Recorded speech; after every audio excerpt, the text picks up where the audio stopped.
ndipo makiria AP kocha muvangeri wechipiri ndi Job Maingwa APE Rabahuma Hurungwe muvangeri wechitatu ndi Richard Wachenuka MRP Rabahuma Guruwe muvangeri wechina ndi Osia Beta APE Rabahuma Zambia muvangeri we5 ndi Titus Maisiri 3 line mporofiti Rabahuma Marenga muvangeri we6 ndi Adam Gwirambira APE Elohu Bocha. Toinda kuwaimbi muimbi wekutanga ndi Naison Manyanga 2 line mporofiti Bocha. Muimbi wechipiri ndi Filimoni Munjoma 2 line mporofiti Mutambara. Muimbi wechitatu ndi Bible Muchawaya 2 line mporofiti Bocha.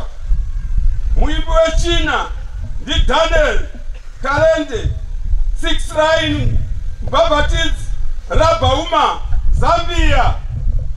Muimbi wechi5 ndi Peter Chiangwa MR Chipinge. Muimbi wechitatu ndi Cornelius Momberume MRP Rabahuma Bocha.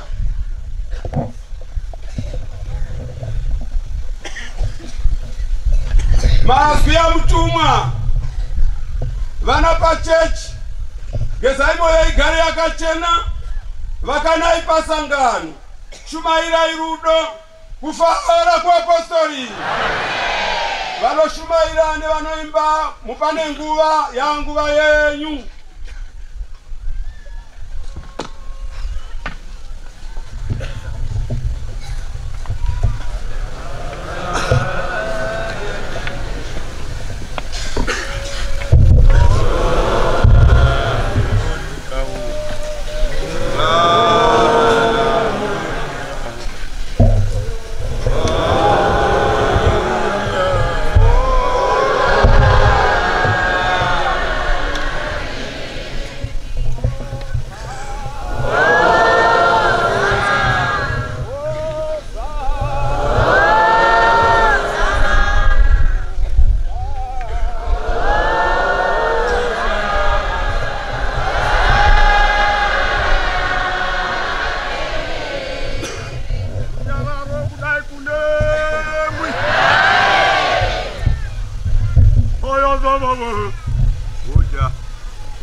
Tuma graça bom,